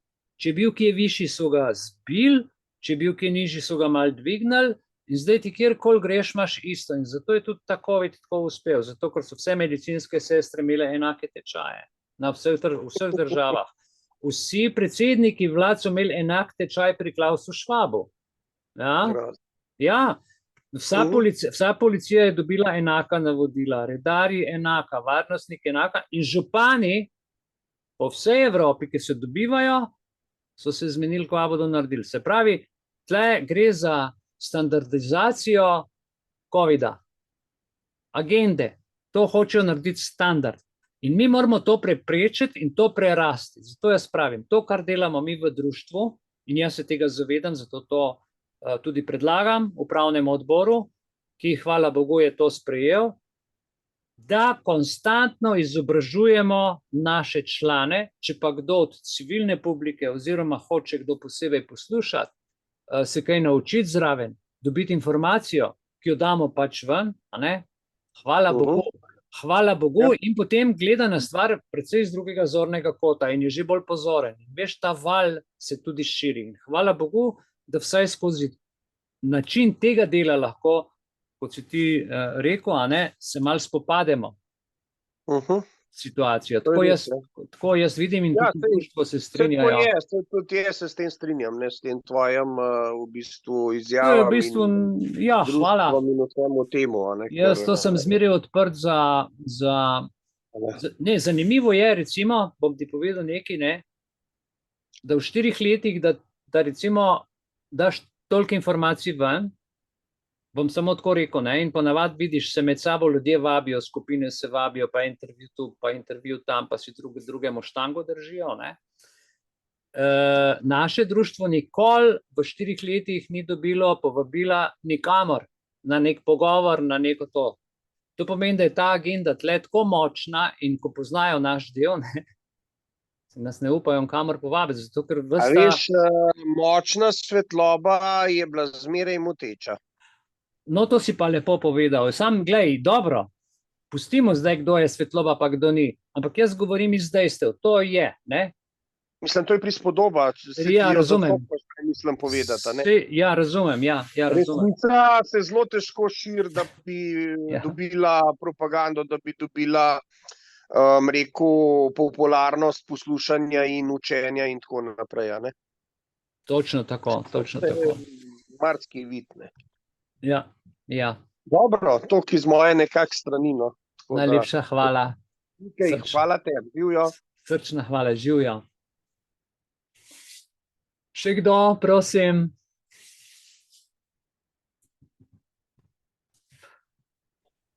Predsednica, pridi, pridruži se. Dober večer. Dober večer. Kako je prijetno pri tebi? Dobro. Če ti bo kdo kaj rekel, si daj gor, ker drugače tlele vse se vidiš, kaj se mi je zgodilo. Ja? Kaj poslušaj? Ne, se zdaj je vse tih lahko poveš. Ja. Ne vem, vprašaj me, kaj želiš, da ti povem. Če si poslušala, povej svoje mnenje, kaj ti misliš o tem povedanem, kar je bilo podano. Jaz sem sicer dal en primer, bom rekel, šerifa, pa sem dal primer senatorjev, ampak ker ne znamo politično tega uskladiti, kot s tem nismo nikoli ukvarjali, kaj pomeni senator, recimo v slovenskem, kdo ima take uzance ali pa pooblastila, ali pa pri šerifu smo nekako, kako zdaj te stvari sploh grejo v Ameriki, odkudar vse to prihaja, pa preko Evrope, Švice in to do nas, in se nas vse dotika. Tudi tehnologija in politika. In prav je, da te stvari malo tudi osvetlimo. In se mi zdi, da če boš ti z tega vidika, če ti je bilo všeč, če se te kaj dotaknilo, daš kakšno mnenje? Glede na to, da imaš danes res zanimivo temo, jaz bi mogoče samo to rekla, da moramo ohraniti svojo suverenost. In ne glede na to, kaj se okrog nas dogaja, je zelo, zelo pomembno, da ohranimo svoj notranji mir, da ohranimo svoj fokus, kaj mi želimo zase. In da se ne vpletamo v spremembo drugih ljudi, ampak da delujemo v skladu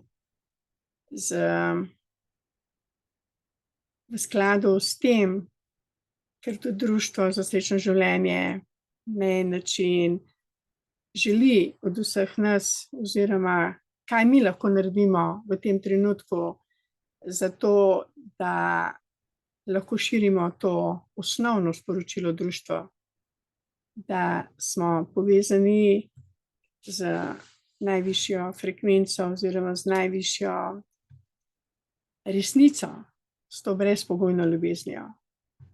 In če uspemo to, smo mi res dejansko v tistem trenutku lučke, ki pozitivno vplivajo tudi na politiko, tudi na ljudi, ki v danem trenutku ne živijo te enotnosti z najvišjo resnico.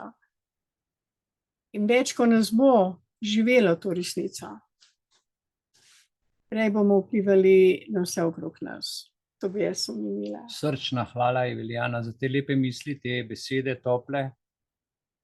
Materinske, mi rabimo toplo srce, materino srce, tako kot sem jaz na začetku dal pesem, dragi moji, ki sem jo danes slišal in je tudi meni ogrela srce, še vedno ti ne morem reči adijo, zato ker imam prelepe spomine nate, oče. In ta očetovski in materinski principi, to se zdaj zelo zgublja in se vse prestavlja nekam v profesorske, akademske, znanstvene, in zdaj bo država vodila naše otroke in se jih lastila. Tako da očetje in matere, ostanimo to, ostanimo državljani, ostanimo pokončni, ostanimo trdni, suvereni.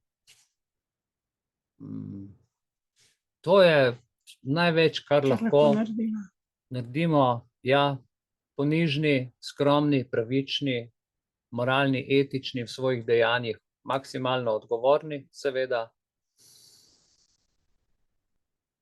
In pa, če vidimo kritiko, povejmo na glas. Če si tega ne upamo, poiščimo človeka, ki bo to naredil. To je to. Lepo prosim, še zadnji trenutki za tiste, ki imate na koncu jezika, pa bi želeli povedati, odprite mikrofon. In kako bi se tem oblastnikom, ki tako grdo delajo z nami, vi ne veste, da je dejansko, koliko zakonodaje je že spremenjene, brez da bi nas vprašali. To sploh ni več družbena pogodba, mi živimo v diktaturi, kot sem jaz v enem izmed srečanju, ko je Tanja Fajon rekla, ja, ali boste z nami, ali bomo se šli po diktaturo, se pravi ali, ne? Ali boš svobodno predstavljate, bomo pa prisilili. Ja?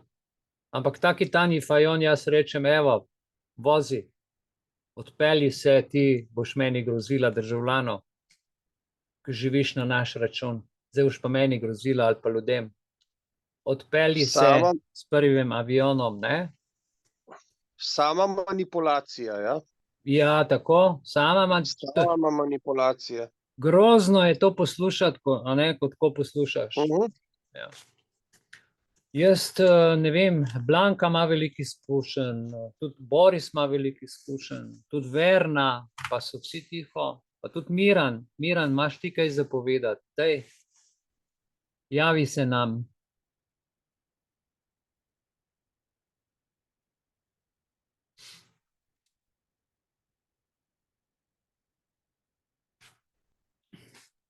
Zdravo, Mihael. Zdravo, zdravo. Petra tukaj. Ja, slišim Petra, dober večer.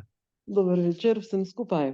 Ja. Veš kaj, jaz bi želela samo opozoriti, prej, ko smo govorili oziroma si govoril o teh redarjih, ne? Ja. Jaz sem zdaj se pozložila, imela sem to srečo, da sem 2-krat dobila kazen. Enkrat sem zamudila 3 minute, torej parkirala sem avto, dala sem gor listek, plačala, 3 minute sem zamudila in me je že čakalo obvestilo redarja. Sveda sem bila vesela, ful. In pol čez par dni isto, ampak dobro, takrat sem pa zamudila 10 minut. Ampak ti ne moreš verjeti, ko šakali čakajo, ne, da te bodo dobili. Na črko.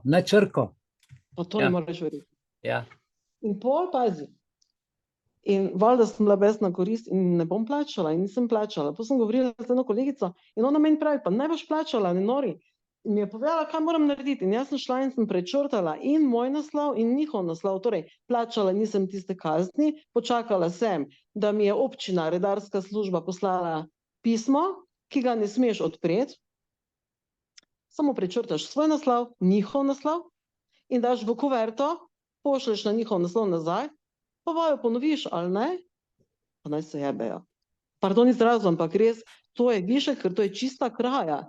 Zanimivo, kakšni tipi ljudje morajo tam biti zaposleni. To se tudi sprašujem, da jih ni sram. Kako lahko dela tako delo? Ja, tako upravlja tako službo, to je bilo meni večna uganka. Meni isto. Pa isto, če se spomnimo teh redarjev oziroma varnostnikov, ko so bili v času covida, ne? Kako je lahko? Pa so tam zaposlovali, ne vem, razne študente, pa so bili plačani 10 evrov na uro, pa glej, lahko mi daš 100 evrov, pa ne bom tega počela. Tako je, tako je. Tako da, ja, ljudje ne plačujte kazni, enostavno, ne? Sicer jaz ne vem, kaj se bo zdaj zgodilo, recimo, ko ti pošleš vse to nazaj, opremljeno mislim, da mogoče ima Borut kakšno idejo, ja? Oprostite, lik zdaj sta na liniji, no, bi vmes skočil. Dajte mi to razložiti, ker to sem jaz tudi slišal, da to ljudje delajo. Kaj se s tem doseže? Da ti naslove prečrtaš in nazaj pošleš. Ker to je tako zakon o upravnem postopku, ki ga oni v bistvu v plavi kuverti ga pošljajo. Ja, glej. Če ti ne dvigneš, to je čist mim tudi, ne? To sem jaz tudi pikar glede tega. Ja, lej, če ti ni vročeno, ti po 15 dneh vršajo v poštnem predalčnik in oni smatrajo, da je to te poročen. Ne, ni, ker je Borut, to je kršitev ustavne sodbe, ker je ustavno sodišče določilo v pritožbi X proti Z, ko je X tako naredil, da je dal v predalčnik in se je štela pošta za vročeno, da take pošte, ki gre za te stvari, morajo biti osebno vročene in da to ne šteje. To je prva stvar. In je to je nezakonita zadeva. In ko poiščeš sodno prakso, je Ustavno sodišče tukaj povsem jasno. Naslednja stvar si omenil barve kuvert. Ja, modra, bela, oranžna in tako naprej. Ne? Povej ti meni zakon v Sloveniji, če tebi nekdo piše, po katerem zakonu si ti dolžen pošto sprejeti. Ja, ga ni. Seveda ga ni. Okay. Zato tlele oni... v bistvu ZUP pa ZKP, a ne? Zato je to... Zato se temu reče po 135a členu Kazenskega zakonika zalezovanje z namenom prisilne vzpostavitve kontakta. Aha. Okay. To je ena stvar. Ja, seveda, ne. Potem je pa tukaj še nekaj drugih stvari. 38. člen pravi, kdorkoli je vzel tvoje podatke, oziroma si jih ti dal prostovoljno, za tisti namen, za katerega jih je dal, in potem uradna oseba tebe ne vpraša, kakor manipulirajo v ozadju, pa policist vzame za globo, pa se pa ti pritožiš, karkoli že, ampak on je vzel v prvotnem namenu, zato da te oglobi.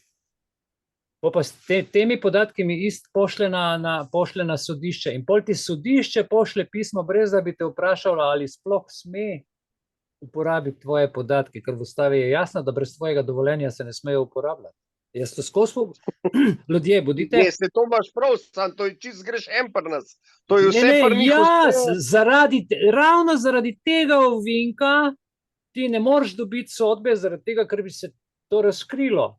Jaz to razkrivam javno, govorim, ampak ljudje ne razumejo. Pred ljudmi je tako močna zavesa, plavih, oranžnih kuvert, moram vzeti, pa vrženo, pa boš pa te prisili, da moraš nekaj.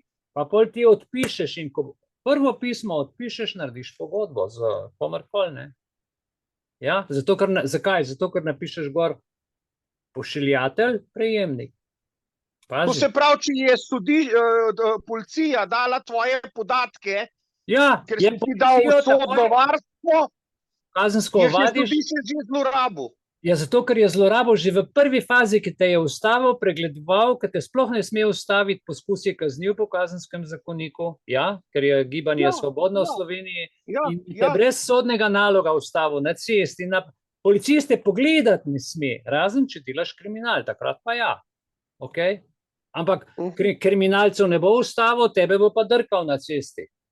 Ja, ne? Se to je ta gospod Ludvik Polanski, in mu tudi že tem predavano okoli tega je zelo veliko okoli tega povedal. Kar se pa tiče osebne izkaznice, so pa tvoji osebni podatki in jih ti daš, komor ti češ, ne pa kdo jih od tebe zahteva. Po 132. členu KZ-1 je pa vsaka prisila kaznivo dejanje, konec zgodbe. Ja, pa smo spet v začaranem krogu, ne? Ja, pika. Jaz se spomnim, ko sem o covidu začel ta člen citirati, ko so bili vsi tih, naenkrat se jim je megla padla dol, ne, policistom, pa redarjem, ne, mi smo navodila dobili, mi moramo. Kaj moreš? Ja, virusi, to. Kakšen virus? Kakšna epidemija? Kje si pa ti? Zdravnika sem vprašal, zakaj mora biti zamrznjeno, ko pripeljejo, pa ni vedel. Pa sem ga vprašal, kaj je v vijali, pa ni vedel. Pa sem ga vprašal, kako pripravi vijalo, pa ni vedel. Zdravnik, pa če si gledal intervju Janševe žene Urške, ki je zdravnica, pa jo je jasno vprašal novinar, povejte mi, ali ste vi povedali Janezu, da je epidemija, ali Janez vam? Ne, je rekla, Janez je meni povedal. Tle vidiš politični virus. Točno to je. Ne meni zdaj govoriti, razumeš, skozi te stvari, in da on podpiše kot minister za zdravje, ker je on odstopil, je bil v tistem času, ne vem, 2-3 mesecev, ki je bil minister, naroči vsa cepiva, podpiše naročilnico, podpiše pogodbo.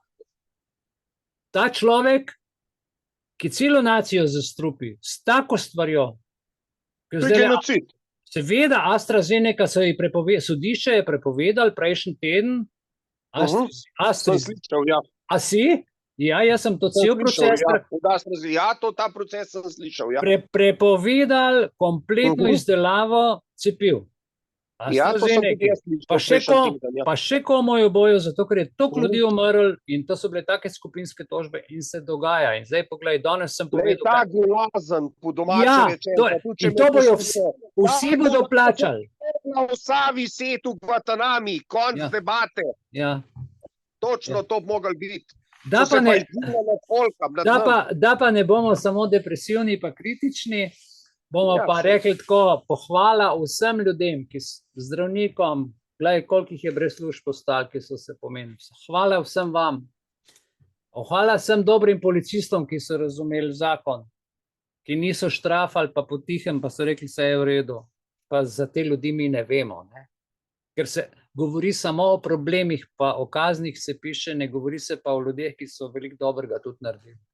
Tako da hvala vsem in vsakomor, ki razume, v kakšnih časih živimo, da nam hoče kapital vladati, ki razume, kaj nam hočejo s to evropsko denarnico narediti, da nam hočejo identiteto vzeti v kompletu in da to sploh nisi več ti, da jaz nisem več Mihael, ampak sem tam samo še prstni vtis, pa moja faca, pa v računalniku digitalna, pa moj podatek, pa bančni račun, pa vozniško, pa prometno, pa zdravstveno, ne vem, kaj še ne naštejem, pa vse več ne veš, kaj vsega, pa ključ od avta, ključ od stanovanja, pa za TV prižgat, vse je v mobitelu pod wallet.